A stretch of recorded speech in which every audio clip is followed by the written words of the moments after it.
Breakout Mentors did help a lot in like no, helping me learn what I needed to learn, and like recognizing, uh, hey, I need to do this. How do I break this down, and how do I do this in smaller parts?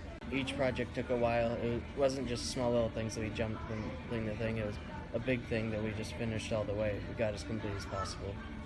I think that the mentor's actually talking to you, like learning as you're going, and like, oh, I didn't think of that, and it really like puts them on a more human level. It's not some teacher that you're just listening to. It's someone that you're having a conversation with. I'm not sure what I want to do yet 100%, but I know it will be in the field of computer science when it comes, and I'm just happy to keep learning.